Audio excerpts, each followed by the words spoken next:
ઓમ શ્રી ગણેશાય નમઃ. જય શ્રી કૃષ્ણ મિત્રો. ભાદરવા માસનું મહત્વ અને કથા.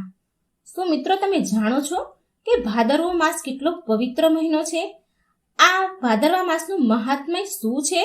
તો નથી જાણતા તો મિત્રો કૃપા કરી અને આ વિડીયો અંત સુધી જોજો. ખુદ ભગવાન વિષ્ણુએ આ મહિનાનું મહત્વ જણાવ્યું છે.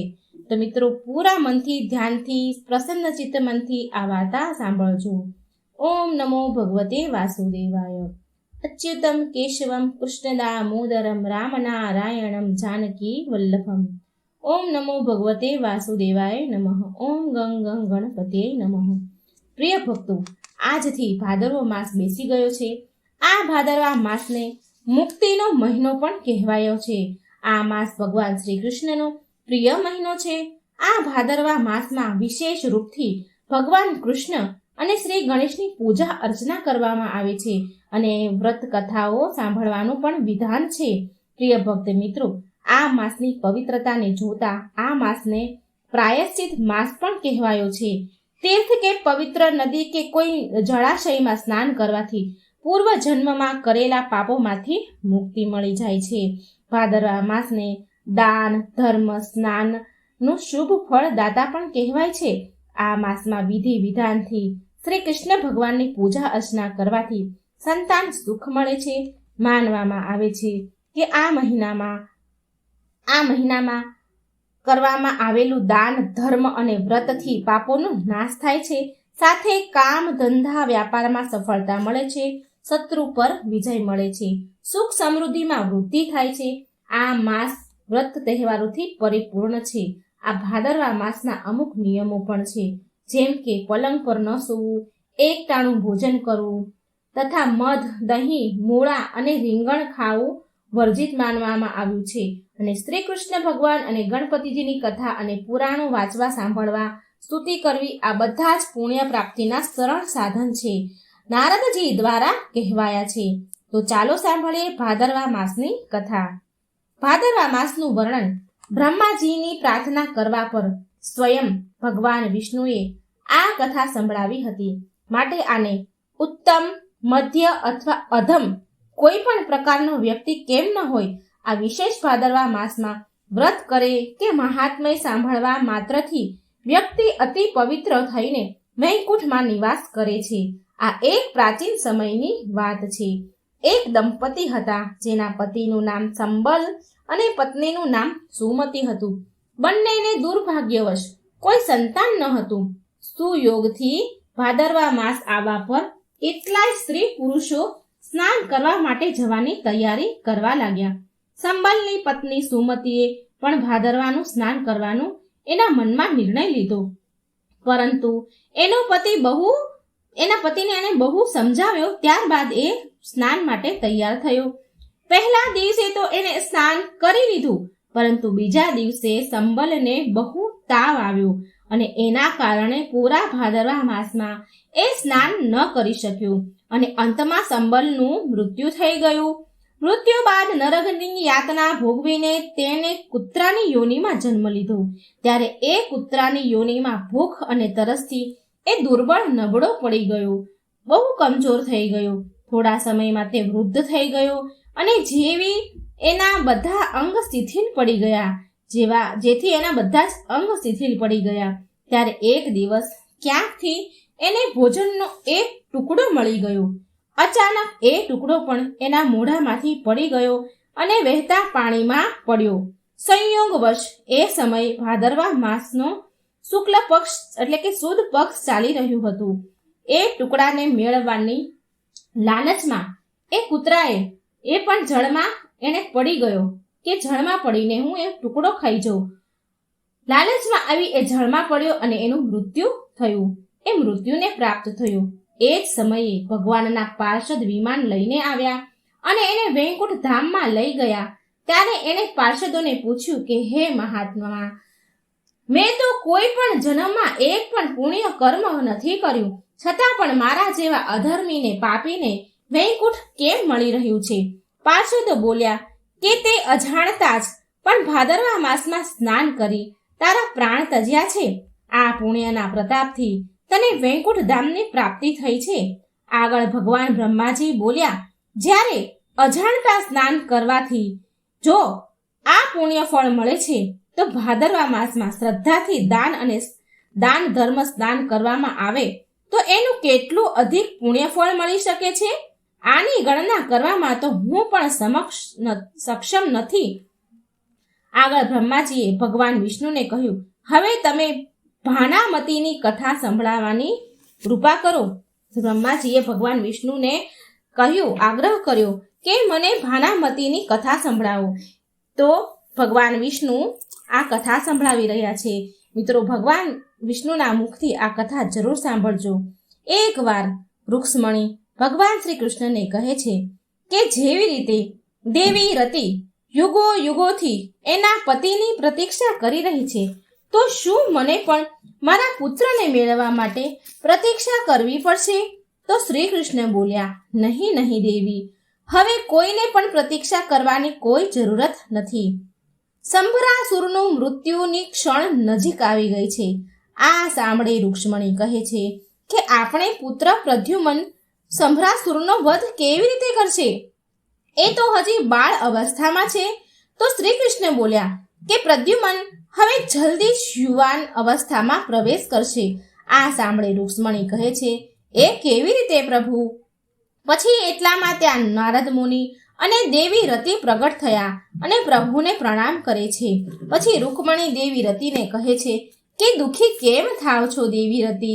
તમારી પ્રતીક્ષાનો સમય કાળ હવે સમાપ્ત થઈ ગયો છે, થવાનો જ છે. આ સાંભળી રતિ દેવી બોલ્યા, માતા તમે સાચું કહો છો? ત્યારે શ્રી કૃષ્ણ બોલ્યા, હા, સંભરાસુરના ગુરુદેવે પ્રદ્યુમનમાં સંભરાસુરનો વધ કરતા જોઈ લીધું છે, ભવિષ્ય જોઈ લીધું છે એમણે. માટે પ્રદ્યુમન પણ સંભરાસુરની હત્યાનો પ્રયાસ કરવાનો છે. માટે પ્રદ્યુમનને જલ્દી જ બાળકમાંથી યુવાન બનવું જ પડશે. આ સાંભળી નારદ મુનિ બોલે છે કે હે પ્રભુ, પ્રદ્યુમન આટલી જલ્દી બાળકમાંથી જવાન કેવી રીતે થશે? સમયને તેજ કરવાની ગતિની સિદ્ધિ કોને પ્રાપ્ત છે? હે પ્રભુ, ત્યારે ભગવાન શ્રી કૃષ્ણ કહે છે કે એની મુહ બોલી માં ભાનામતી સમયને તેજ કરી દેશે. નારદજી, ભાનામતી માયાવી અને રસાયણ વિદ્યા પૂર્વજન્મમાંથી જ એ જાણે છે, પરંતુ આ જન્મમાં એ રસાયણ વિદ્યા ભૂલી ગઈ છે. માટે દેવર્ષિ, તમારે માત્ર ભાનામતીને યાદ અપાવવાનું છે કે પૂર્વજન્મમાં ભાનામતી દેવલોકની અપ્સરા પદ્માવતી હતી. આ સાંભળી માતા રૂક્ષ્મણી કહે છે કે પદ્મિની? તો શ્રી કૃષ્ણ બોલ્યા, હા, પદ્મિનીએ એક અનોખી તપસ્યા કરી હતી. નૃત્ય કરતા કરતા એ ભગવાન વિષ્ણુની આરાધના કરી રહી હતી. નૃત્ય કરતા કરતા એ પડી ગઈ તો ભગવાન વિષ્ણુ પ્રગટ થયા અને એને ઊભી કરી. ત્યારે પદ્મિનીએ ભગવાનને પ્રણામ કર્યા. ત્યારે ભગવાન વિષ્ણુ કહે છે, પદ્મિની, હું તારી તપસ્યાથી બહુ પ્રસન્ન છું. કહો કે શાના માટે તું મારી આરાધના કરી રહી હતી? ત્યારે પદ્મિની કહે છે કે જ્ઞાન બિપાસાની માળી છું હું, માયાવી પ્રભુ, હું માયાવી વિદ્યા અને રસાયણ વિદ્યા પ્રાપ્ત કરવા માંગુ છું. ત્યારે ભગવાન વિષ્ણુ બોલ્યા કે તારે આની શું જરૂરત છે? ત્યારે પદ્મિની બોલી કે હું સન્માન પ્રાપ્ત કરવા માંગુ છું. હે લક્ષ્મીપતિ, જો મેં આ વિદ્યા મેળવી લીધી તો હું બધી જ અપ્સરાઓમાં શ્રેષ્ઠ ગણાઈશ. તો શ્રી હરિ બોલ્યા કે જો આ વિદ્યાનો દુરુપયોગ કર્યો તો સર્વનાશ નક્કી છે પદ્મિની.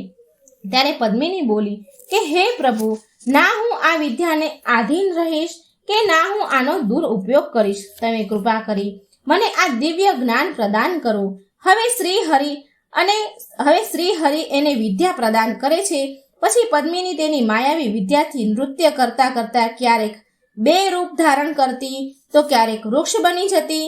આમ કરતા એ બહુ ખુશ થાય છે. ક્યારેક એ રાક્ષસી બની જાય છે અને ખુશ થાય છે. બ્રહ્મા, વિષ્ણુ, મહેશ અને બધા જ દેવી દેવતા આ બધું જોવા લાગે છે કે હવે આ શું કરશે. એ રાક્ષસી બનીને એક નગરમાં પહોંચી અને એના શરીરને વિશાળ કાય બનાવીને ભયાનક હાસ્યથી લોકોને ડરાવવા લાગી. પછી એ ફરી પદ્મિની બની જાય અને પોતાની જાતથી પ્રસન્ન થાય છે. એને ગર્વ થાય છે કે મને માયાવી વિદ્યા આવડી ગઈ, મને આનું પ્રમાણ મળી ગયું, પણ મને રસાયણ વિદ્યા આવડે છે કે નહીં, આનું પ્રમાણ મને કેવી રીતે મળશે? એણે વિચાર્યું કે હા, મારે રસાયણ વિદ્યાનો પ્રયોગ કરવો જોઈએ, પણ કોના ઉપર કરવું, કેવી રીતે કરવું? ત્યારે તેને બાળકોના રડવાનો અવાજ આવે છે, પદ્મિનીને. પછી શ્રી કૃષ્ણ કહે છે કે હે રૂક્ષ્મણી, હે નારદજી, પદ્મિની ભગવાન વિષ્ણુના આદેશનું પાલન કરતી ન હતી. એ વારંવાર માયાવી વિદ્યાનો પ્રયોગ કરતી હતી. રસાયણ વિદ્યાનો પ્રયોગ કરવા માટે પદ્મિની મહાન તેજસ્વી ઋષિ સદાનંદના આશ્રમમાં પ્રગટ થઈ.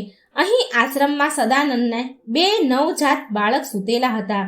ઋષિની પત્નીએ બાળકોને સુવડાવીને પાણી ભરવા જાય છે, ત્યારે પદ્મિની પ્રગટ થઈને બોલે છે, બાળકો રડવા લાગ્યા. એને જોઈને એટલે બોલે છે કે બાળકો રડશો નહીં.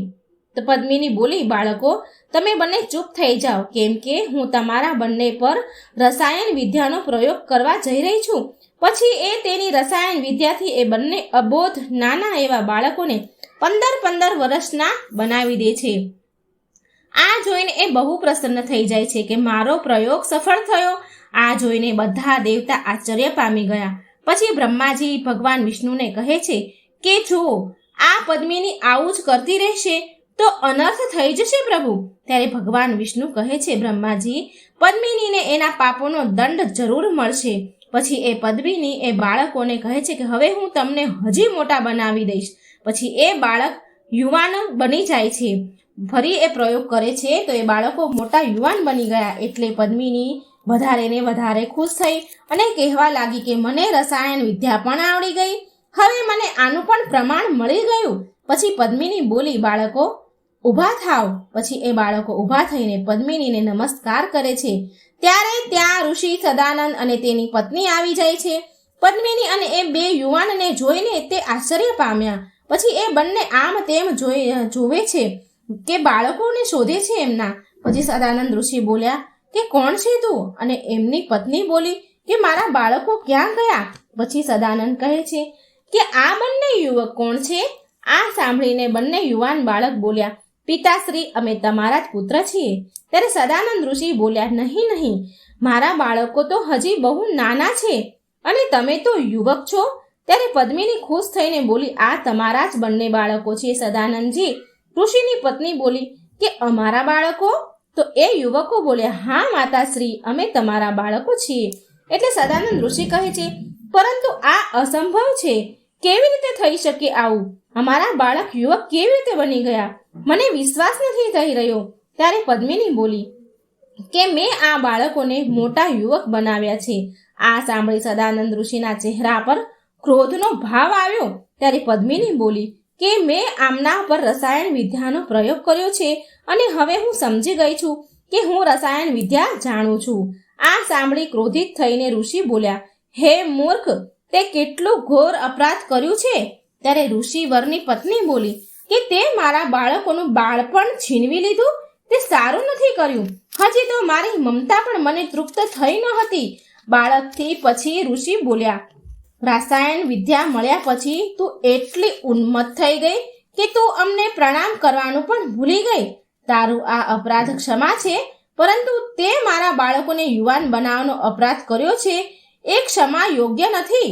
આનો દંડ તને જરૂર મળશે. હું તને શ્રાપ આપું છું કે તું દેવલોકથી નીચે પડીને અસુરોના કુળમાં જન્મ લઈશ, કેમ કે તારી મનની ભૂમિકા અસુરો સાથે વધારે મળે છે. જે માયાવી અને રસાયણ વિદ્યાનો તને ગર્વ છે એ તું ભૂલી જઈશ. પદ્મિની એના માટે ક્ષમા માંગે છે અને શ્રાપ પાછો લેવાનું કહે છે. તો ઋષિ વરની પત્ની બોલી કે રસાયણ વિદ્યાને આધીન થયા બાદ તને એક માની મમતાનો પણ વિચાર ન આવ્યો. આ કારણથી તું પણ પુત્ર સુખથી સદા વંચિત રહીશ. પછી સદાનંદ ઋષિ બોલ્યા કે જે તે પાપ કર્યું છે એના માટે આ દંડ છે કે તું મૃત્યુલોકમાં એક બાજ પક્ષી બનીને જન્મ લે. આમ કરીને ઋષિ એના કમંડળમાંથી જળ લઈને પદ્મિની ઉપર છાંટે છે. પદ્મિની રડતી રડતી માફી માંગતી રહી જાય છે. ત્યારે એ ભગવાન વિષ્ણુને પુકારે છે અને કહે છે, હે પ્રભુ, મારાથી બહુ મોટી ભૂલ થઈ ગઈ, મને માફ કરો. અને તે ફરી દેવલોક ચાલી જાય છે. એમ વિચારતા કે હવે હું શું કરું. એ આકાશમાં જતા રડતા રડતા ભગવાન વિષ્ણુનું આહ્વાન કરતી હોય છે તો શ્રી હરિ પ્રગટ થયા અને બોલ્યા, હે પદ્મિની, નિરાશ થવાની કોઈ જરૂર નથી. તારા હાથેથી એક મહત્વપૂર્ણ કાર્ય સંપન્ન થવાનું છે. દ્વાપર યુગમાં સંભાસુર નામનો એક અસુર પ્રબળ હશે. એનો વિનાશ કરવા મહાદેવ શિવજીના આશીર્વાદથી કામદેવ મારા પુત્રના રૂપમાં મૃત્યુલોકમાં અવતાર લેશે. એનું નામ હશે પ્રદ્યુમન. પ્રદ્યુમનનું લાલન પાલન તારા હાથથી જ થશે. તને માયાવી અને રસાયણ વિદ્યાનું સ્મરણ નહીં હોય, પરંતુ સમયની માંગ હશે કે પ્રદ્યુમનને યુવા અવસ્થા પ્રદાન કરવાની. ત્યારે તને ફરી આ બંને વિદ્યાનું સ્મરણ થઈ જશે અને પછી તું પ્રદ્યુમનને યુવક બનાવીને તેને માયાવી વિદ્યાની શિક્ષા આપીશ. ત્યારે પ્રદ્યુમન સંભાસુરનો વિનાશ કરશે. ત્યારે તું એ સમયે સદાનંદ ઋષિના શ્રાપથી મુક્ત થઈ જઈશ. તારા હાથથી ત્રિલોકનું કલ્યાણ થશે. હવે તું શું કામ રડી રહી છો? એટલે પદ્મિની બોલી કે આ પછતાવાના આંસુ છે પ્રભુ. હવે મને કોઈ લોભ નથી રહ્યો, ન માયાવી વિદ્યાનો કે ના રસાયણ વિદ્યાનો. હવે હું મુક્તિ ઈચ્છું છું પ્રભુ. જ્યારે દ્વાપર યુગમાં મારા હાથથી ત્રિલોકનું કલ્યાણ કાર્ય સમાપન થાય ત્યારે તમે મને મુક્તિ પ્રદાન કરજો પ્રભુ, મને મુક્તિ પ્રદાન કરજો. આ મારી પ્રાર્થના છે પ્રભુ. આ સાંભળી શ્રી હરિ બોલ્યા, તથાસ્તુ. પછી આ કથા સાંભળી નારદજી શ્રી કૃષ્ણને કહે છે કે હે નારાયણ નારાયણ, તમારી લીલા અપરંપાર છે પ્રભુ. પ્રદ્યુમનની સુરક્ષાની યોજના તમે પહેલેથી જ બનાવી રાખી હતી. ક્યાંક પદ્મિનીના મનમાં રસાયણ અને માયાવી વિદ્યાનો શીખવા પાછળનું કારણ તમે જ તો નતા ને પ્રભુ. આ સાંભળી શ્રી કૃષ્ણ હસવા લાગ્યા. પછી બોલ્યા કે હે દેવર્ષિ, તમારે અને રતિને ભાનામતીને મળવું પડશે. એ જ પદ્મિની આ જન્મમાં ભાનામતીના નામથી જન્મી છે.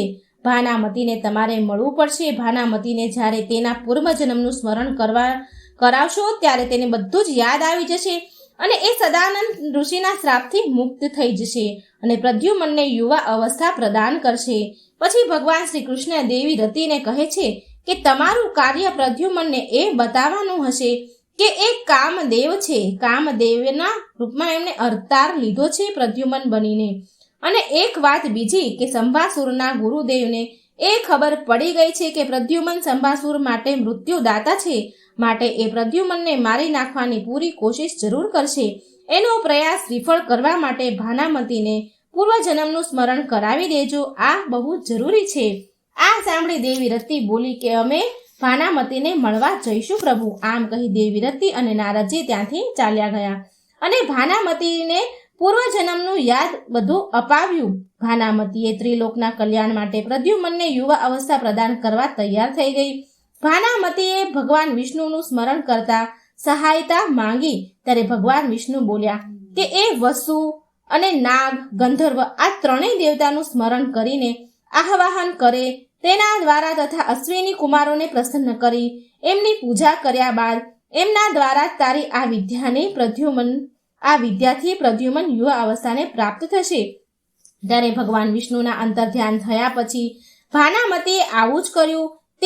તેણે નાગ, ગંધર્વ અને વસુનું સ્મરણ કર્યું તથા ફરી એણે અશ્વિની કુમારોને બોલાવ્યા. એ દેવતાની ઉપસ્થિતિમાં ભાનામતીના મંત્રોથી પ્રદ્યુમન યુવા અવસ્થાને પ્રાપ્ત થયા. ત્યારે ભાનામતીએ પ્રદ્યુમનને એની બધી જ જાદુઈ વિદ્યાઓ શીખવાડી તથા એ ભગવાન વિષ્ણુની કૃપાથી સદાનંદ ઋષિના શ્રાપથી મુક્ત થઈને સદા માટે વૈકુંઠ લોકમાં ચાલી ગઈ. ભાદરવા મહાત્માથી જોડાયેલી એક બીજી પણ કથા છે મિત્રો. પ્રાચીન કાળમાં એક મોટા પ્રતાપી રાજા થયા હતા.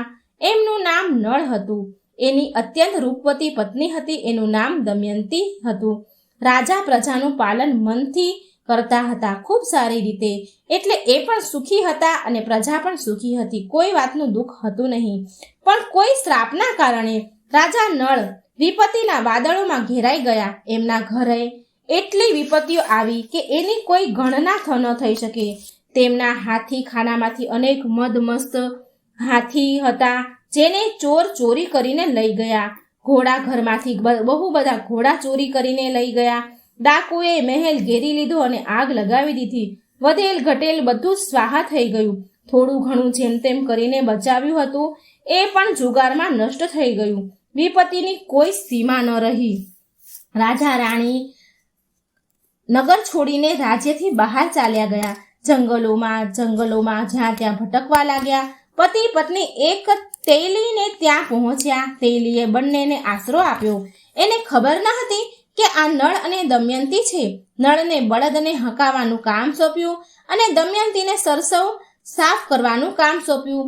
રાજા રાણીએ આ કામ ક્યારેય કર્યા ન હતા, માટે તેમને થાક લાગતો અને તેલી માલિક કડવા વેણ એને સાંભળાવતો હતો. રાજા એની અનેક જાણ ઓળખાણ હોય એ જગ્યા પણ ગયો, પણ શ્રાપના કારણે બધા સ્થાન પર એમનું અપમાન થયું. જંગલમાં ફરતા ફરતા રાજા રાણી છૂટા પડી ગયા. જ્યાં ત્યાં ભટકવા લાગ્યા. દમયંતી જંગલમાં એકલી રહી ગઈ. બિચારી અસહાય સ્ત્રી શું કરે શું ન કરે. મુસીબત તો એ ઉઠાવી પણ લે, પરંતુ પતિ વિયોગથી એ કેવી રીતે જીવે? એક દિવસ રાણીની મુલાકાત એક સરભંગ ઋષિની સાથે થઈ. ઋષિના પૂછવા પર દમયંતીએ એની વિપત્તિની કથા સંભળાવી. સરભંગ ઋષિએ કહ્યું, હે પુત્રી, તું ભાદરવા માસમાં ગણેશજીની પૂજા અર્ચના કર. રાણી તો સાધન વસ્તુ વગર હતી, પણ જેમ તેમ કરીને ગણેશજીનું વ્રત કર્યું. દમયંતીએ તે વ્રતના પ્રભાવથી રાણીને એનો પતિ મળી ગયો અને પતિને ખોવાયેલું રાજ્ય મળી ગયું. રાજા રાણી ગણપતિજીના ભક્ત થઈ ગયા. તો આવી રીતે ભાદરવો માસ કર્મ અને વૃદ્ધિના સમ્યક અને ઉપાસનાથી જીવનમાં જટિલ કાર્યમાં સફળતા મેળવવાનો માર્ગ બતાવે છે. ભાદરવો માસ ચાતુર્માસ મહિનાનો બીજો મહિનો છે, જે ધાર્મિક તથા વ્યવહારિક દ્રષ્ટિથી જીવનશૈલીમાં સંયમ અને અનુશાસનને અપનાવવું અને માનવું દર્શાવે છે. આ મહિનામાં સ્નાન, દાન અને વ્રત કરવાથી જન્માંતરના પાપો નષ્ટ થાય છે. આ ભાદરવા માસની કથા મહિમા જે પણ સાંભળે છે કે સંભળાવે છે, વાંચે છે કે વંચાવે છે, તે આ લોકનું સુખ ભોગવીને અંતકાળમાં સ્વર્ગને પ્રાપ્ત થાય છે અને એના બધા જ પાપ નષ્ટ થઈ જાય છે તથા એ જન્માંતરના કષ્ટોથી મુક્ત થઈ જાય છે. તો પ્રેમથી બોલો ઓમ નમો ભગવતે વાસુદેવાય. ઓમ ગંગ ગણપતે નમઃ. હે પ્રભુ, ભાદરવા માસનું મહાત્મય જે કોઈ સાંભળાવે તેનું કલ્યાણ કરજો, એમની સર્વ મનોકામના પૂરી કરજો. જય શ્રી કૃષ્ણ. રાધે રાધે. Thank you.